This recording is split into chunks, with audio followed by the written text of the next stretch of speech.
7 नवंबर से 16 नवंबर तक है। दिल्ली से वृंदावन तक, कात्यायनी शक्तिपीठ से बांके बिहारी तक। ये पदयात्रा जात भेद को मुक्त कराने के लिए, सशक्त आत्मनिर्भर भारत को बनाने के लिए, भारत को विश्व गुरु बनाने के लिए, सामाजिक समरसता के लिए और हिंदुओं की एकता के लिए, गाय माता को राष्ट्र माता बनाने के लिए यमुना की शुद्धि विशेष मुख्य संकल्प लेकर के पदयात्रा की जा रही है। यदि आप ठाकुर जी से प्रेम करते हैं, यमुना जी से प्रेम करते हैं, तो एक दिन यमुना की शुद्धि के लिए आपका इस अभियान में सम्मिलित होना जरूरी है। तीसरी बात, पदयात्रा का रजिस्ट्रेशन। दूसरी बात, पदयात्रा का रजिस्ट्रेशन ऑनलाइन और ऑफलाइन दोनों होगा। ऑफलाइन बागेश्वर धाम के कार्यालय पर, दिल्ली के कात्यायनी माता मंदिर में बागेश्वर धाम का अस्थायी कार्यालय बना एवं वृंदावन में भी बना, वहां पर कर सकते। ऑनलाइन के लिए अभी 2 मिनट में क्यूआर कोड आज जारी किया जा रहा है। क्यूआर कोड जैसे ही आप क्यूआर कोड पर आप गूगल में जाकर स्कैन करेंगे, पूरी जानकारी मांगी जाएगी। आप अपना नाम, आधार कार्ड, मोबाइल नंबर, अपनी आयु उसमें लिख दें। आपको आपके मोबाइल पर ही सक्सेसफुल का मैसेज आएगा। उस मैसेज को कार्यालय में दिखाकर आप अपना कार्ड प्राप्त कर पाएंगे, ताकि हम ये निश्चित कर सकें कितने लोग हैं, हम ये निश्चित कर सकें हमारी पदयात्रा में कौन आ रहा, हम ये निश्चित कर सकें कि कोई संदिग्ध तो नहीं है। फिर भी ऑफिशियली भी आप रजिस्ट्रेशन करवा सकते हैं।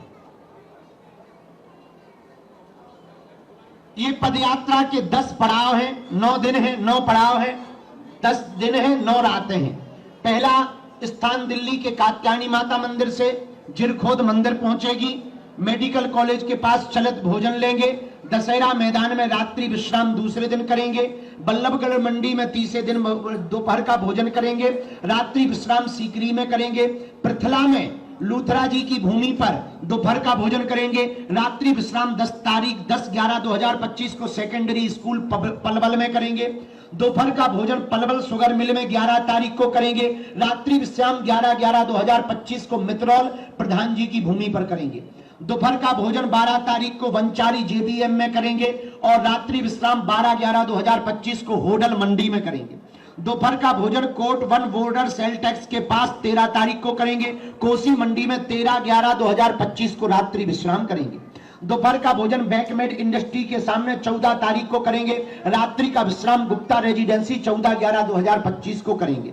दोपहर का भोजन यादव हरियाणा ढाबा वालों के पास में 15 तारीख को करेंगे, रात्रि विश्राम या तो छठी कला के पास या राधा गोविंद जी मंदिर के पास करेंगे। इसकी सूचना भी एन मौके पर 1-2 दिन पहले पदयात्रा के प्रारंभ होने के पहले प्लस माइनस करके बता दी जाए।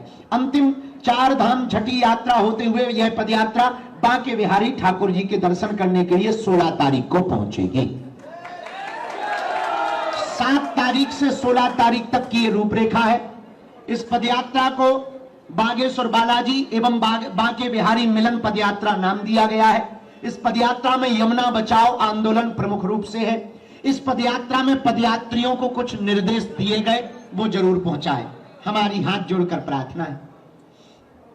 इस पदयात्रा में बालाजी का धर्म स्वरूप धर्म ध्वज व भारत माता का तिरंगा, हमारे भारत का तिरंगा, दोनों ध्वज चलेंगे। दोनों ध्वजों का सम्मान सभी पदयात्रियों को करना अनिवार्य होगा। प्रतिदिन प्रातः काल जब तक राष्ट्रगान और हनुमान चालीसा ना हो जाए तब तक पदयात्रियों को आगे नहीं चलना है। जब राष्ट्रगान, हनुमान चालीसा और शपथ हो जाए इसके बाद पदयात्रियों को चलना प्रारंभ करना है। इस पदयात्रा में अत्यधिक समुदाय के आने की संभावना को देखते हुए वृद्ध, बीमार, रोगियों को पदयात्रा में सम्मिलित नहीं होना है, ऐसी अपील की जा रही है। इस पदयात्रा में पड़ाव प्रतिदिन का 15 किलोमीटर पर है। 15 किलोमीटर एक दिन में चलना है। 8 घंटे लगभग पैदल चलना है। पैदल 15 घंटे चलना बहुत मुश्किल नहीं है, फिर भी लोगों की भावनाओं को और उनके शरीर की पीड़ा को देखते हुए यह विशेष रूप से अपील की जा रही है, रबड़ की चप्पल या जूता पहनकर आए, आपको कोई कष्ट ना हो। ताकि इस पदयात्रा में भगदड़ वाली जगहों से बचें। रास्ते में दूसरे मजहब के मिलने वाले जितने भी स्थान हैं उनका सम्मान रखना हम सबका दायित्व है। हमें किसी भी प्रकार से हुटरबाजी, किसी भी प्रकार से पथराव, किसी भी प्रकार से किसी भी मजहब के स्थानों पर हमें किसी भी प्रकार से कोई उपद्रव नहीं करना है। यदि आप उपद्रव करते हैं तो आप हमारे पदयात्री नहीं हैं, हमारी आज्ञा है। क्योंकि सबकी भावनाओं का सम्मान करना हम सबका दायित्व है। हम सब वैचारिक यात्रा निकाल रहे हैं, ना कि कोई राजनीतिक यात्रा। आगे प्रतिदिन विश्राम होने के पूर्व में साफ सफाई से आप अपने सामान को सुरक्षित रखेंगे। 30 बसें चलाई जाएंगी। यदि आप थक जाते हैं तो आपको बसों की व्यवस्था है, बस में बैठ करके आराम कर सकते हैं, पदयात्रा में चल सकते हैं। जहां चाय फलाहार मिलने की व्यवस्था है वहां पर रास्ते में भगदड़ न मचाएं। महिलाओं को आगे प्रसाद पा लेने दें, एक दूसरे को सहयोग करें। घर से थाली और लोई यानी एक कंबल जरूर लेकर के आवे, ताकि आपकी थाली आएगी तो हमारा खर्चा भी थोड़ा कम होगा और स्वच्छता भी बनी रहेगी और नुकसान भी नहीं होगा। डिस्पोजल से पृथ्वी पर भी दुरुपयोग नहीं होगा। इस पदयात्रा में घर घर जाकर के पीले चावल बांटे, मिलने वाले गांव गांव के प्रधान लोग स्वागत करने वाले लोगों को गले लगाएं और उनको भी संकल्प दिलाएं कि आप भी अपने मन की कुभाव को मिटाइए। भारत हिंदू राष्ट्र है, आपस का भेदभाव मिटाइए। ऐसे विचारों को प्रस्तुत करें। यात्रा में किसी आवश्यक मुसीबत में एक बात ध्यान रखें, या किसी भी परिस्थिति में हमको दूसरे साइड पर नहीं चलना है। जो साइड तय की गई उसी तरफ चलना है और वह किसी भी प्रकार से वाहनों को नहीं रोकना है। एम्बुलेंस, फायर ब्रिगेड, पुलिस प्रशासन को सबसे आगे रास्ता देना है। और यदि ऐसी परिस्थिति बनती है तो स्वयं रास्ता की लाइन बनवाने के लिए खड़े हो जाना। इस पदयात्रा में किसी भी प्रकार का कोई भी पदयात्री, हमारे प्रियजन शस्त्र लेकर नहीं आएंगे, क्योंकि हमें लड़ने नहीं जाना है। बाहर के रावण को तो कानून निपटेगी, बाहर के रावण से, बाहर के धर्म विरोधियों से, बाहर के राक्षसों से कानून निपटेगी। हम लोगों को लोगों के अंदर बैठे हुए जात पात के रावण को मारना है।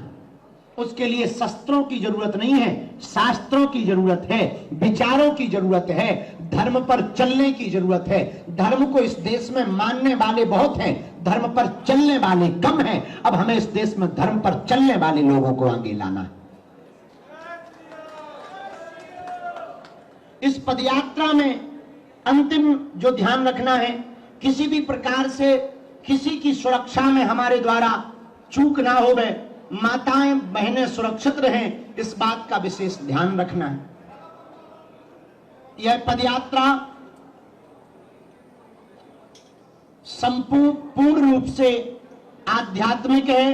बालाजी और बांके बिहारी की मिलन की पदयात्रा है भैया, और तो हमारा कोई बताने को है नहीं, हम आप ही लोगों को बता सकते हैं। हमारे निमंत्रण को इस मोबाइल के द्वारा ही सब लोग स्वीकार करें और हमारी भावनाओं को आप जन जन तक पहुंचा दें, ताकि हम जिनको ना निमंत्रण दे पाए वो भी पदयात्रा में आ जाएं।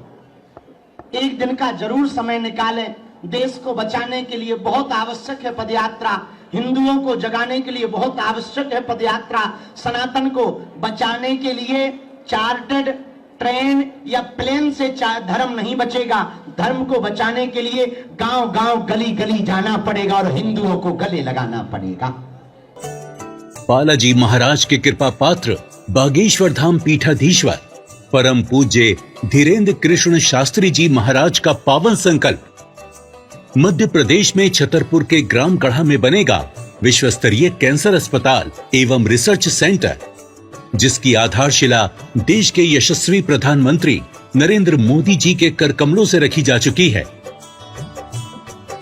200 करोड़ रुपए की लागत वाले 100 बेड के इस अस्पताल में गरीबों का होगा मुफ्त इलाज। ये बहुत बड़ा अवसर है, बहुत बड़ा काम है। संकल्प बड़ा हो, संतों के आशीर्वाद हो, प्रभु की कृपा हो, तो समय सीमा में सब पूर्ण होता है। हमारे प्रियजनों, बागेश्वर धाम पूरे भारत के लोगों, अभी तक अस्पतालों में मंदिर थे, अब मंदिर में अस्पताल होगा। कैंसर हॉस्पिटल निर्माण हेतु सहयोग देकर पुण्य के भागी बने।